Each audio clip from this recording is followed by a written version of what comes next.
In the last session, we had two large presentations that were data-rich, looking a lot at the question of who are engineers, what do the number of engineers look like, and who's staying in engineering. This session is going to be a panel of people who are dealing with a particular set of questions around engineering, and we'll be asking each of them to talk for about 10 minutes or 10 minutes or less. And then there'll be a chance for some clarification questions in between each of their presentations. And then we'll open it up for that larger discussion about the things that they are making us all think about. This session is called Recruiting and Employing Engineering Talent. And in some ways, you can think about this as getting at a level of detail beyond the big numbers, because somehow there has to be a reality of a student who's getting educated and then transitioning into thinking about a job and then talking to a potential employer or potential employers, plural, finding out about the work, you know, that whole dating process of figuring out about a potential job. So how does that happen? And how does it happen in various organizations around the country? And so that's what this session is really hoping to open the box on in terms of going from being student to being an engineer. And, you know, the conversation may open it up beyond just the student to employed engineer, but you're an engineer out there for a while. How do you think about where your next job steps might be that aren't in the same organization? So with that kind of stage setting for this panel session, I'd like to introduce our four panelists. We have with us Jeri Buchholz, who is an assistant administrator for human capital management at NASA, an organization that I would say is centrally engineering, although maybe we don't always get the credit in that organization, but I think there are a lot of engineers employed at NASA. So she's thinking about that engineering workforce. We also have with us Dianne Chong, and Dianne is Vice President of Engineering, Operations, and Technology at the Boeing Company, also a company where technology is a centerpiece of a lot of flying machines, thank goodness. And in her career, she's worked at multiple levels with engineers, and it would be interesting to ask her if she still thinks of herself as an engineer, as a VP. And then we have David Nagel with us, who's also a committee member. And David is emeritus from BP, where he retired as executive vice president and is working with us on the committee. So each of them have been asked, again, to speak for 10 minutes or less, really weaving in their personal experiences around this question of recruiting and employing engineering talent. So with that, why don't we go alphabetically? Oh, B is first. Wow, I thought B was the second letter in the alphabet. Okay. I'm an engineer, I don't know these things. All right. So one of the interesting things about NASA that I think gives a very interesting perspective on the questions in front of the panel today is that NASA and its federal government mission is a tri-sector enterprise. And so our workforce is composed of federal government employees, academia, and the commercial sector. And what we're always trying to do is create flow between those three sectors that make up our workforce. This gives us abundant flexibility when it comes to our workforce, because when we have projects or skills or capabilities that we need for the long haul, those are the kinds of people that we hire for permanent positions. When we have an unexpected requirement, we have the option to contract, put a task order on a contract with companies like Boeing to do work for us. And then of course we always have the option to provide grants to academic institutions to support us in the work that we do.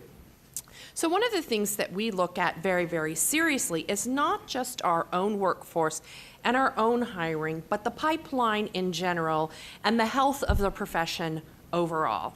And we dedicate quite a bit in terms of resources to STEM education, particularly focused on women and girls. and then other underrepresented populations of people in the United States. So when you go out and you look at recruitment, one of the things that I'm often asked when I'm out visiting, I was at Stanford and I was at Georgia Tech a couple of years ago, and I spent some time talking with the students while they're standing in line. And one of the things that is really, really interesting is they will often ask me, well, why should I go to work for NASA?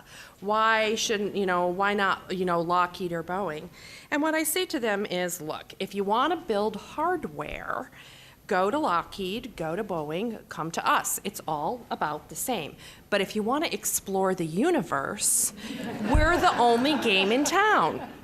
And it's that perspective and finding people whose perspective, whose career aspirations, who are defining themselves based on the contribution that they want to make to society, and matching that as an employer, your mission, your vision, and your candidate is what people who are out there seeking people in the engineering fields and other scientific and technical disciplines are looking for. So the different sectors, I do think, use engineering talent differently.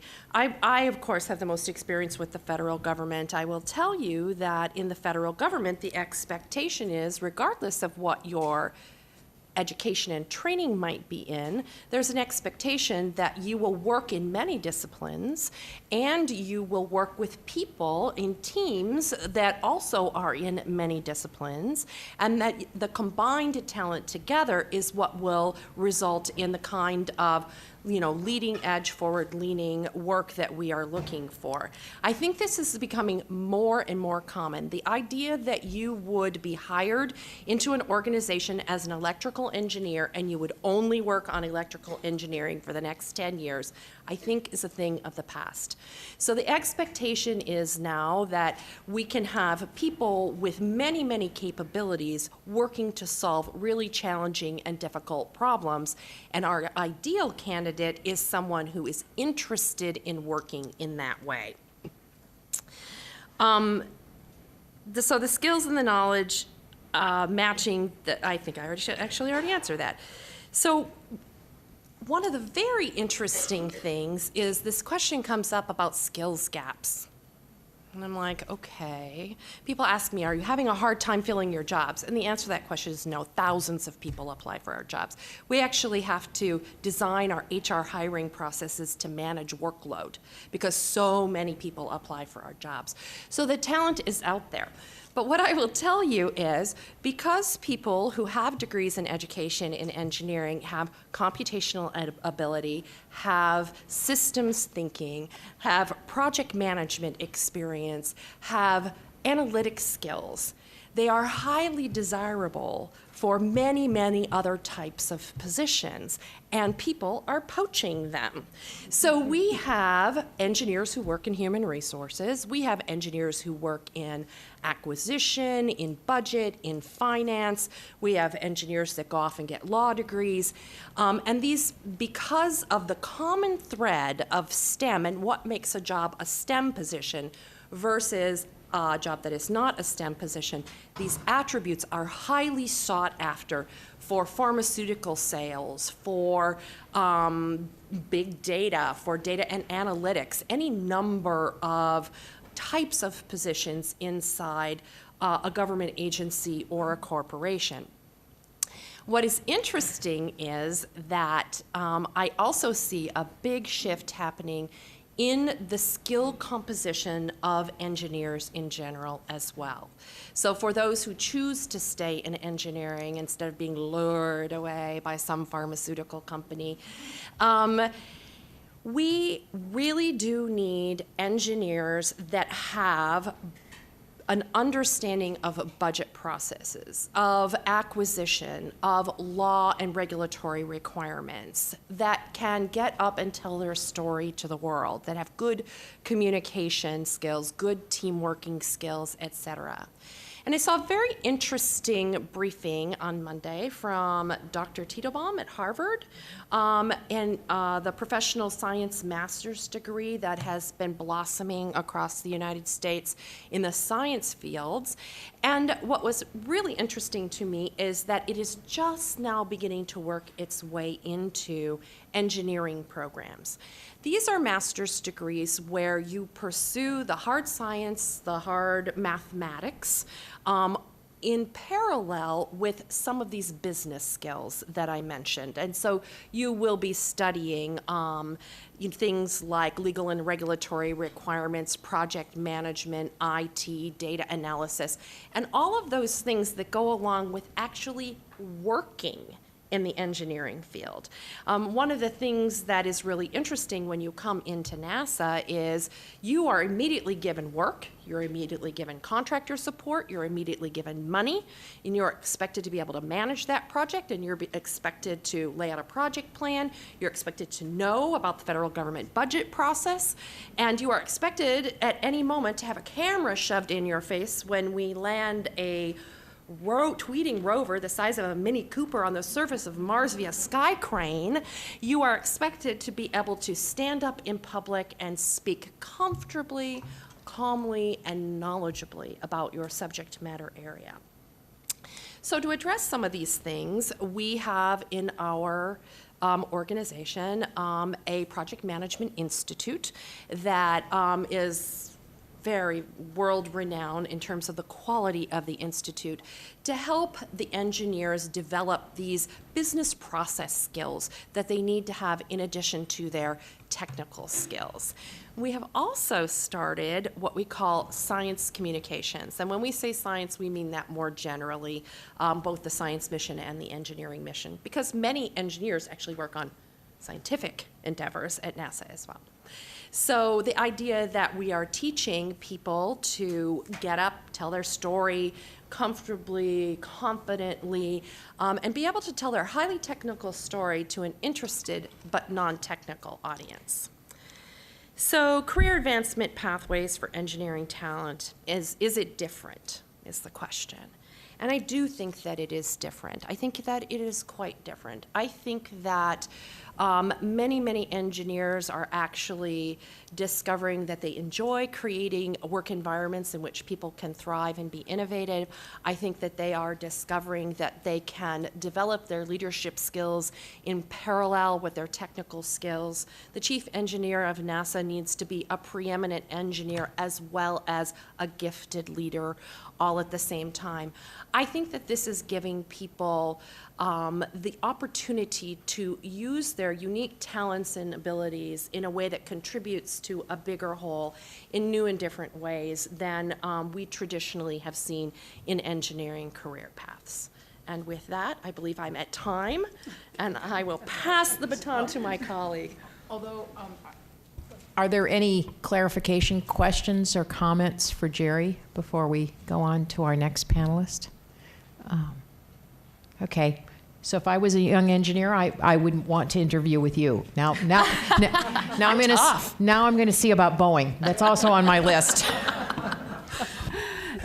That was excellent, Jeri. It's a hard act to follow. But at Boeing, one of the things that we've worked on over the last 10, 20 years or so is getting out of that stigma that we're a company that hires and lays off, hires and lays off. It's at Sawtooth, and I think we've gotten out of that, even though, occasionally we do have to have layoffs, but it's not as massive as it was in the 70s. And that was a hard stigma to overcome. We were not welcome on campuses. So you know that we've had to work uphill the whole way to really overcome that. And it's caused us to think very, very carefully, not just on, we're going to go out and recruit and hire. What are we offering people when they come into the company? We want to offer them a career path, and I think Jeri described it well. A lot of the attributes that we're looking for are very, very similar. And she stated it very, very well, that there's a lot of talent out there now, and I have to give, a shout out to all the universities out there, because we recruit everywhere, and there's great talent out there to be gotten. So there's no lack of people to come into our industry. The biggest thing that we have to overcome as we go out to recruit is there is a myth that we only hire aerospace engineers, when in fact we hire almost every major that is produced. And we study it very carefully at different universities because different universities may have slightly different curriculum, so we really study that well when we go out there to make sure that the fundamentals that we're looking for, in particular engineers, are, what are we hiring at particular universities? So we really have to try to match that well. And that goes to the earlier discussion that I thought was very, very interesting in the studies that have been done that are very, very good. If you have a university, a college of engineering that has a mechanical engineering department but no materials, you may find the materials in the mechanical engineering department, and that goes to occupation all of a sudden. What are we hiring and what degree are we getting to fill that need? So I think with respect to some of the studies that have been done, when you get down to the next levels, it's important to understand, why are people, does it make a difference when people are leaving particular occupations? Are they going to something related that actually is more related to what they studied? We don't just hire mechanical engineers to do structural analysis. So, so I wanted to make that really clear, how we hire and what we hire. We study very, very carefully before we go recruiting so we know what we're getting from the individual universities. We also realized some of the universities came to us and said, you're not getting our best and brightest. You're really lagging. And while we were getting very good people who could do the jobs, so we started working with universities more to understand this phenomenon. Why aren't we? Why do you feel we're not getting your best and brightest? And we were late to the table oftentimes. Other companies or NASA had come through and really picked up a lot of the talent, and so they didn't bother looking at us, in addition to overcoming the stigma of worrying about getting laid off. So we've put together accelerated hiring programs at certain universities to see if it would make a difference, and it has made a difference to us in terms of capturing talent, kind of getting first pick or first dibs on people. So we are becoming very aggressive at looking for that talent. So we spend a lot of time working relationships. We don't just show up and say, we're here to hire, but we will go. We have a series of executive focals. I'm the executive focal for a university, and I will go year-round to the university to make sure that the Boeing name stays in front of them, to make sure that we're successful at the time when we actually do need people, and we anticipate what students need. By doing this, we also work well with the universities on some of the attributes that you've heard people talk about outside of the math and the science skills. We feel that most schools are really doing an excellent job of producing the technical skills that we need. But oftentimes, as we develop career paths within Boeing, when I first started doing that, I asked the functional leaders across the company, what do you want every engineer to have? And they realized, okay, they have the math, they have the technical understanding that we need. We'd like them to have good communication skills, and I think that was described very well by several people. How do you get up and talk about your technical topic with either technical people from a different discipline or non-technical people so they understand what's going on? We do some of that training ourselves, but the schools picked up on it immediately and said, we can do a better job. How do you give an elevator speech? How do you describe something without taking 30 minutes to do it? How can you get your point across? And many of the schools have stepped forward and said, other people have asked for that. So they're getting the message from not just Boeing, but from others who are hiring out there, and they are stepping forward to do that. The second biggest thing that I received from the functional managers inside of Boeing was, how do you get people to participate on teams well, work well with others, another important attribute. And that's actually, when you look at the ABEC criteria, I'm glad to see that it's one of the A through K, working on teams. So many of the schools are incentivized in a way to do that already, but they come to us for advice on how does that look? What does that really look like when people work on teams? And we encourage them to come and observe how some of our teams work, but we also encourage them to send people into the companies as interns, and I know NASA does interning as well. And many of you out there have interns as well. There's no better way for a future engineer to find out what it means to be an engineer than to come and work at a company as an intern. And we make sure that they work as engineers, as interns. They're not doing paperwork for us, but they're actually helping us do the design, do the production, do the logistics of what's needed to that way they can define what is an engineering job. And I think that's some of the questions that came up this morning. What does an engineering job look like? So even before they come into the company, if they can get a view of that, that helps, it helps us recruit and hire, actually. So that's why we're looking at it. The other important thing to note, as Jeri and others have pointed out, why do people leave engineering, if you will? Sometimes they're not really leaving engineering. I love the categories that I saw this morning. They go from one discipline of engineering to another, and that's perfectly fine. They go from engineering to non-engineering, and that's fine too.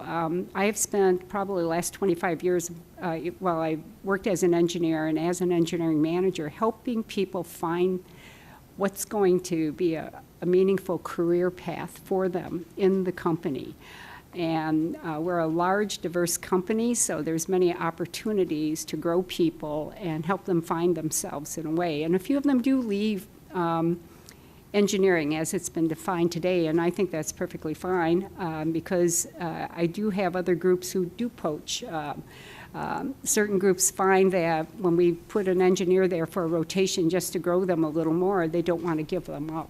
And so, and that's a good thing for our company as a whole. So those are the things that we're facing today and some of the things that we do to try to help people. The most often question I get from students is, what does my career path look like? Do I get to rotate around while I'm in your company? And the answer is yes, we do have career paths that we've established, and we like to rotate people around quite a bit. The challenges I see for the future, and Boeing is part of the problem that causes a lot of the studies that we saw earlier, is that we change occupations. We have occupational codes. We try to match them to the Department of Labor, but at the same time, it's a challenge for us to really define what an occupation is and have the engineer understand that, and understand that, yes, it's still engineering, or maybe it's not engineering. So as you do your studies, I'd invite you to ask us any questions you need to get some clarity on what's going on in an integrated company like ours. And then the big challenge I see for the future is there's jobs that will be there in the future that I can't conceive of yet. And there'll be engineering jobs, and we'll need engineering trained people to do those. And I wish I could define those today. I can kind of start to touch some of them a little bit. But we have to be aware that everything we're looking at now will help us for the future, but it's a snapshot in time. So with that, okay. Thank you. So, any questions for Diana? Okay, so we'll move from Boeing to BP. Good afternoon. I'm really pleased to be here and talk a little bit about the energy industry. But before I do, I just want to flag something in case those of you want to chat with me during the cocktail party afterwards. One of the organizations that I'm working with still after retirement is something called the National Action Council for Minorities in Engineering, and NAE is a member. And we saw some of the slides earlier talking about the lack of representation of African Americans, Latinos, and it wasn't on the slides, it's such a small slice, Native Americans. So if you're interested in that topic, I'd be happy to pick that up at the break. What I'm going to talk about is, it's based on my knowledge of how things were done at BP and Amoco before that, before the merger, but also other of the larger oil and gas and energy companies, because they tend to look at each other and try to adopt best practices from each other. And if I had just one bumper sticker of what people do as engineers, they do energy projects or they run energy processes. Those are different.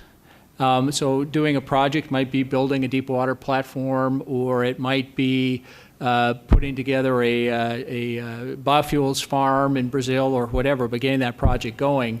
And then the running of the processes, you might see a refinery as probably the prototypical example of running a process where the refinery is running, needs to be done safely. You manage the different crudes that come in and out, but there are other processes to be managed.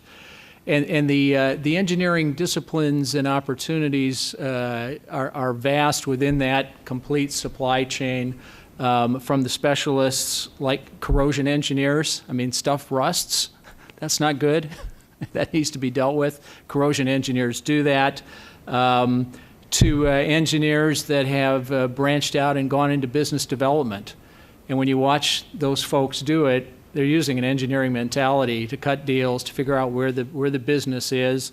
And in between, people doing design work, doing construction management and field operations, as well as doing regulatory compliance, health, safety, and environmental work, standard setting, and auditing.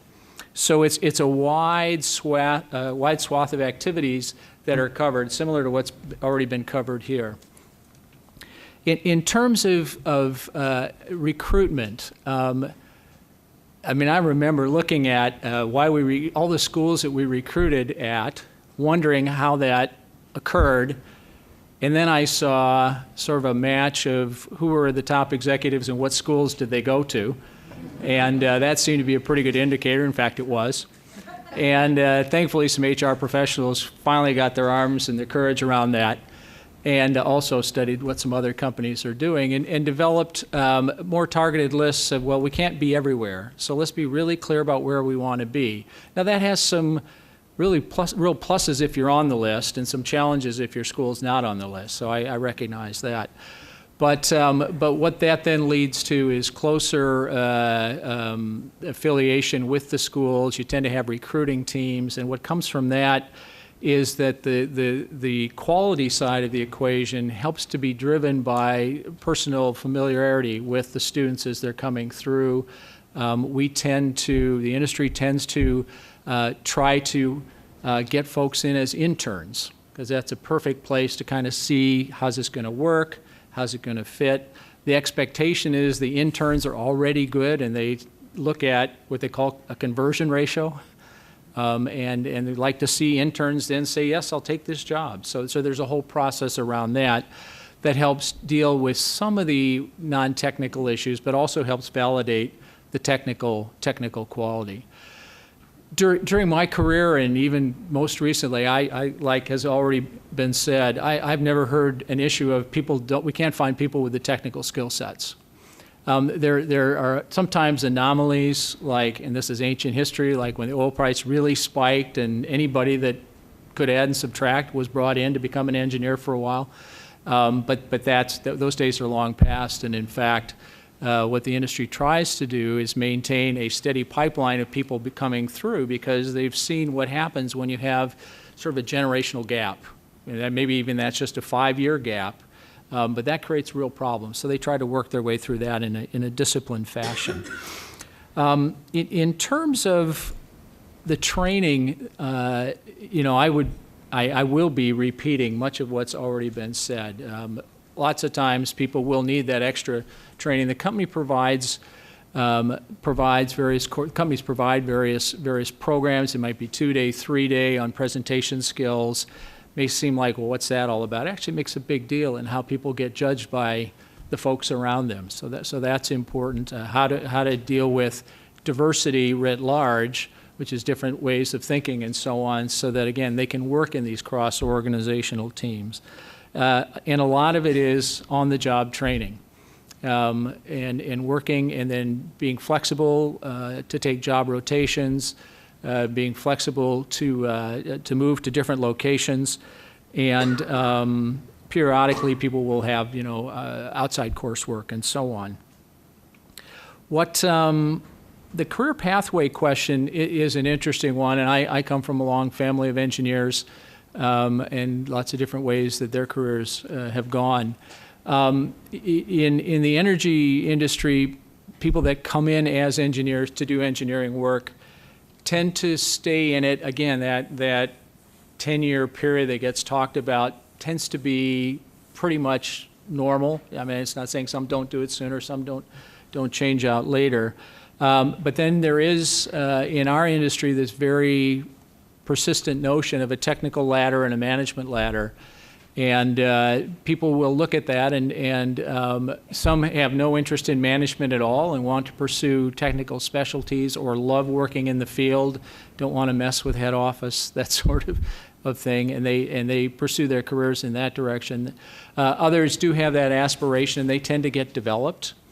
Regardless, the advancement of folks, which then tends to get translated into pay, is helped by people that are willing to take what we call a cross-discipline assignment or a enriching assignment, and usually they are not promotions, but in another field to develop what I've called the ability to have binocular vision on the topic. And it may be moving from one type of engineering to another before they go back into their core discipline or something outside.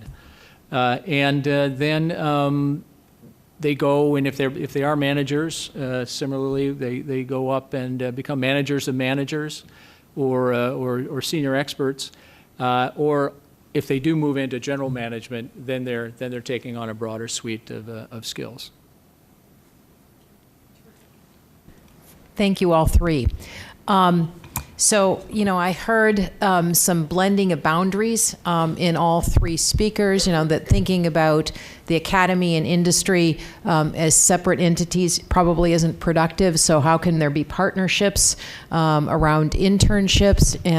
Diana mentioned ABET, and I think she's actually on an ABET committee, so really involved in some of those A through K items, being actively engaged. And I heard Jeri also talk about additional training, how are organizations framing other opportunities? You have a formal institute. I've got tons of questions, but I bet all of you have questions too. So what I'd like to do is now open it for asking these three folks about what they're doing and what might not be working so well.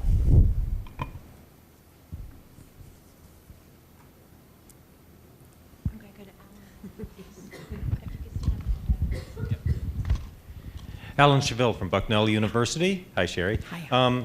We're a small liberal arts school with an engineering program. We tend to have fairly small career fairs because we're a little bit out of the way and aren't really worth recruiting at, although our students are excellent.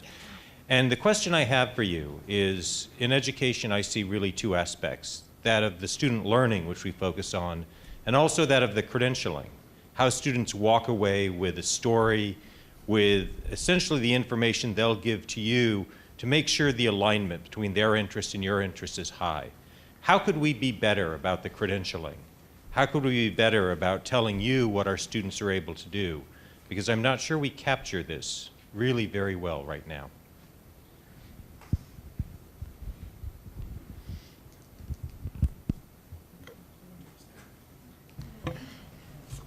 I'll dive in. Okay, go for it. So we were supposed to come to Bucknell and you had a tornado.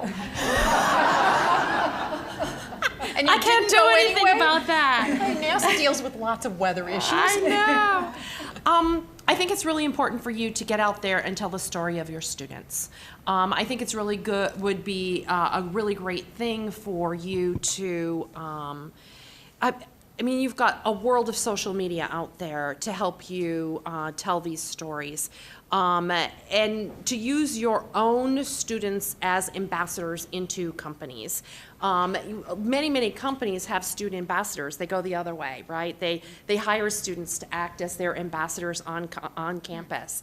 I'd try flipping that over on the other side and get your students who are doing internships to be ambassadors into those organizations, to get your alumni to be an ambassador for your engineering program into organizations, not just their own organization, but other organizations that they have partnerships and affiliations with, and really get your students out there. I would also be so bold, if I were in your position, to start posting and tweeting on what your students view as their ideal employer, telling your students stories wherever you have a social media opportunity to comment on the quality of your students on, for example, the NASA Twitter feed, the NASA Facebook page, so that your name, your organization, and your students become more visible. I think it's abundantly easy to create visibility these days at a very low cost. So whatever strategies you hear from corporations and companies and federal government agencies, flip them around and use them yourself. I would also add to that, Jeri mentioned a very important thing. Encourage your students to get out there and do internships because there is nothing that sells better than having a student from a particular program. And if they're very good, we want to know more about that institution, about that particular program. And I think the other thing too is invite companies. You probably have an industry advisory board. Get the word out that way. Utilize your industry advisory board to help you. I think the only thing that I would add, I think it's a real challenge in the oil and gas industry, most of it located in Houston, to connect with schools that aren't, I don't know, whatever that arc is. I know it's north of Oklahoma, but somewhere. And it's sort of dual perceptions. One is among, I think, the students perhaps, that, well, if I don't have a petroleum engineering degree, so this isn't even worth trying. And the amount of people that come through the door with petroleum engineering degrees is a fraction, but it's not 90%. It's a mix of all different kinds of professions. I think the other thing is if they were interested in the energy field, and a lot of students are, there are a number of places to tap in. I agree with the internship idea because that's a great way to go. And sometimes it's just knocking on the door, but not just the big companies. But there are a lot of service companies, and what by that I mean like drilling companies. These are big organizations, as well as the engineering and construction contractors. Again, big organizations looking for talent.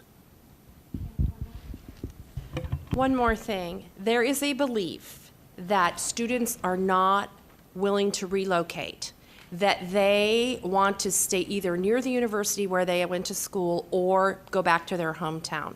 So your students need to make it abundantly clear that they are willing to permanently relocate, because companies don't recruit outside their local geographic area because they think that if they hire somebody, they'll come for a year or two and then they'll move back home.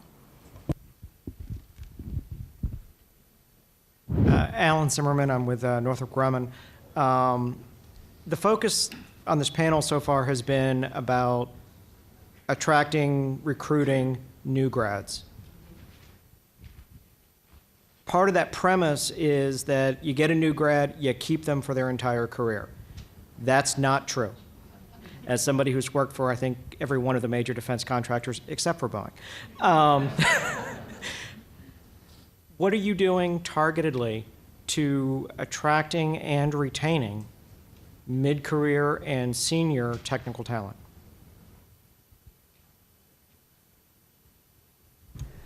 We spend a lot of time talking to people actually about what their career path looks like, and we don't just do it at the beginning when we start with them. It's very important because it is the most often asked question I get as somebody who goes out as a hiring manager.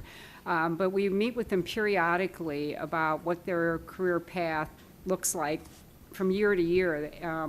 At the end of our performance management form, we have a personal development part of it plan.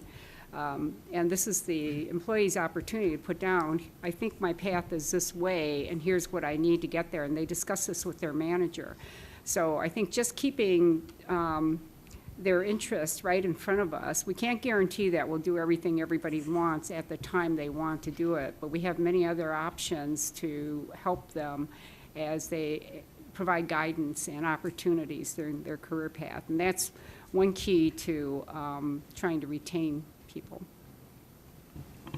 One of the things that many of the energy companies have is the equivalent of a chief engineer or an engineering discipline manager, and then there's a team there that does look at this mid-career question. And I didn't write the word poach down on my piece of paper, but I was thinking it when I wrote down jump ship. So there are people that leave the firm, and they need to be replaced by people with similar years of experience. And so the companies have processes around that. Sometimes to do something special that was imported, say something from DuPont, that we really like that process, we want to bring that person in, or to fill in, that 15-year professional that we need in a certain part. One of the things that the companies need to really be thoughtful about, and the word was on the slide earlier, is this whole onboarding process, particularly for mid-career people. It's a lot tougher than I think everybody realizes. Maybe everybody realizes it, and it's still tough. But to make sure that people can come in, can figure out what this new organization, both the rules and the culture, are all about, is a big deal. And I've seen people really fly and take off and fly, and I've seen some others really struggle. Curious on this question of mid-career. So a number of Bay Area technical companies were concerned that they seemed to be losing a lot of women at that mid-management level. And so they commissioned the Clayman Institute for Research on Women and Gender at Stanford to do a study to figure out what was happening. Have your organization solved that, or has it never been a problem? We haven't solved it, but we are very, very interested in this. We call it supercharged reentry, and that is right now in the STEM professions, once you leak out of the pipeline, it's nearly impossible to get back in because the field is changing so rapidly. It's very, very difficult if you've taken a step sideways to care for family members or, many other things that happen in a person's life. So one of the things that we're starting to do is really coach and mentor our early career people to have a plan to step out of the workforce and step back in again later. But I do think that this is something where colleges, community colleges, and other academic institutions can help. And that is if you have someone who has a degree or an advanced degree in, let's say, engineering, and they decide to stay home for 5 years with kids, and they need to get those skills back up to date as quickly as possible so they can re-enter the workforce. Having programs that people can enroll in that is supercharged, get up to speed so I can re-enter the workforce program, I think that opens up a whole world of talent that is currently unavailable to us, particularly at that mid-career level. I will say that we do about a third of our hiring at the mid-career level.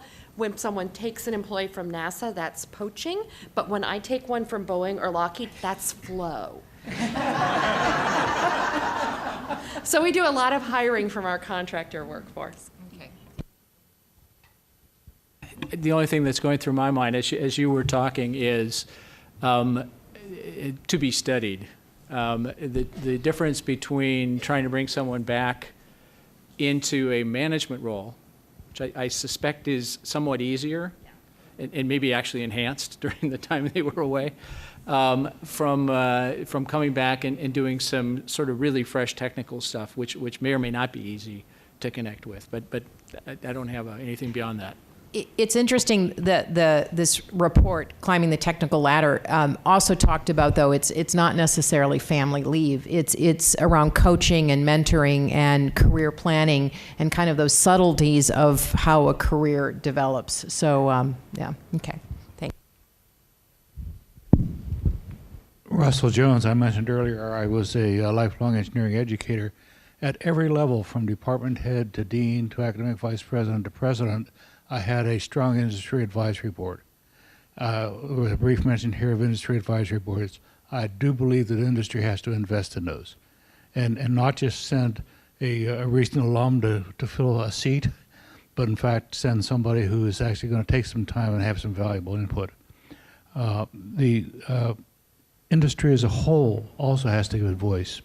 When I was president of ABET, I got criticized very heavily by the semiconductor industry because the Japanese were eating their lunch in terms of quality assurance. And we were accused as ABET of ruining the U.S. industry simply because we didn't require probability and statistics in every engineering program. So sometimes the industry has to get up there on a soapbox and say, you're missing something. Here's a direction that needs to be had. Otherwise, we're not turning out the right graduates. How can we assure that industry is going to get together and do those kinds of things? I think that's an excellent comment to make, and you're right. We, as David pointed out before, when you look at who's affiliated with certain universities or why certain universities were on a list, Boeing went through the same thing, and we cleaned up our list a lot, and we've been very, very diligent about who we assign to being focals, because we want the focals not to be an alum who just says, well, we'll give you money, we'll do whatever you want. Instead, we want people to speak up and say, here's what we need, here's what industry needs, and so we can do our part. I think just to put in an advert for ABET, we need more industry reviewers as part of ABET as well, and for them to be involved with curriculum discussions and program requirement discussions as well, so that if we're the ones complaining about what we're getting, we're the only ones who can step forward and help do something about it. Hi, I'm David Knight from Virginia Tech in engineering education. One of the themes from today has been that the skills that students graduate with aren't necessarily the skills they need to be successful early on in the workforce. And it sounds like you have excellent onboarding and professional development programs at each of your companies. I was wondering if you have similar professional development opportunities for faculty members so that we can try to change the university system to maybe make that better aligned. We don't currently have that. We do bring some educators in. For example, at Goddard Space Flight Center, they bring educators in on what's called an Intergovernmental Personnel Agreement, an IPA, to spend time at the center. This is, though, one of the things that I do work with the Office of Science Technology Policy on behalf of the whole STEM federal workforce. And this is actually one of the things that I'm actively pursuing, and that would be a direct hire, non-competitive appointment authority that would allow us to bring educators into the federal government workforce during the summer or whenever they want to take a leave of absence to actually do work in federal government agencies so that they can better understand the really interesting and exciting and challenging work that's done by the federal government. So I definitely think this is something worth pursuing. The Boeing Company used to have a program called the Welliver Fellowship, where we would bring in groups of professors during the summer, and we would pay them as interns to do studies for us. Now that program has gone away, but because we felt there's a different program that I'm actually helping to put together now, where we're trying to bring in very new professors into the workforce for a year-long, up to a year-long internship. And we've done a few pilots, and I think it is going to be a go for us. And it'll start slowly and then build up, but they would be allowed to do some of their research at work, but also we would give them projects related to design or production where they could apply their skills. And the people who have participated in these pilots have been very happy. They go back to their university and continue on their tenure track program, but they've said it's contributed to their teaching immensely. So we are looking for other ways of doing that, but it's from the pilot stage to the proposal stage will be next. I'm not 100% sure I understood your question, and so let me put it back a little bit. What would you want the faculty to come away with after this experience? I think we have good evidence that faculty members, especially within engineering, don't have training in how to teach, for example. Data from our own national study show that 70% of faculty members have never received any training in how to teach different skills within engineering. So it seems like that's an opportunity for industry to come in and help think through how teamwork skills can be developed or project management skills. Okay. So that's where my question was coming from.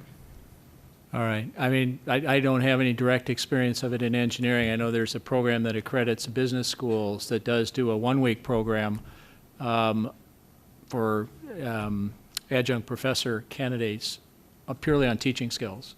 But that's slightly different, but maybe it's relevant.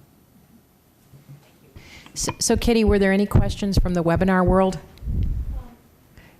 See, but I actually have a question. Okay, good. So we mentioned earlier two areas. One was tier, and two-year schools and community colleges and non-four-year degree, and I'm curious as to how they're integrated both in the corporate and federal agencies represented here or the sectors, and thinking through giving that they are often a pathway. So I would love to have a better understanding to what extent maybe within the energy sector or BP you've worked in terms of two-year schools and community colleges. And then the only other thing I'm curious about is how do you put this in a global context? Because I think, one of the things, maybe not necessarily by the people represented on the dais, is that often, in many cases, you're making hiring decisions thinking about either teamwork in a global context or having to have different experiences or expectations that they will be traveling. And I know you mentioned, Jeri, how important it was that people will be willing to relocate. And I will give you the opposite side of that story. I was at NSBE last year, which is the National Society for Black Engineers, and ended up sharing a cab with several students and young professionals. There was this one woman who was working for a company I won't mention, who they just were about to send her from a two-year assignment in Japan to a two-year assignment in Germany. And for her and what her value system was and with the type of support she could get in those countries, that was a no-go. And so I think thinking through what you're saying about is how do you create those opportunities to grow diverse employees that represent different communities that may not have exactly the value systems of some of your employees? Well, I'll take a stab at part of both of those. A lot of what happens in field operations, by that I include in refineries and so on and so forth, is pretty technical work. And if not done right, bad things happen. So there's been a lot of investment by the energy industry at community colleges and technical schools close to the facilities or the operations where they are. The folks that tend to do those jobs don't tend to be as geographically mobile. That's maybe an overgeneralization, but nevertheless, the schools in those places are then great resources for hiring. So there's investments, in New Mexico and up in Indiana and in Louisiana to handle that. In terms of overseas assignments, that's pretty interesting, and without naming any specific company, but lots of them. They'll have one overseas country that'll be a big part of their portfolio, and ultimately you get the talk. This will be good for a career and so on, and then people, not everybody, I'm a bit tongue-in-cheek, but certainly in some companies it is, you really need to do this, we need this work to get done. Part of the work is also to try to train the national workforce and all of that. But that geographical mobility is not always just going to Paris or London.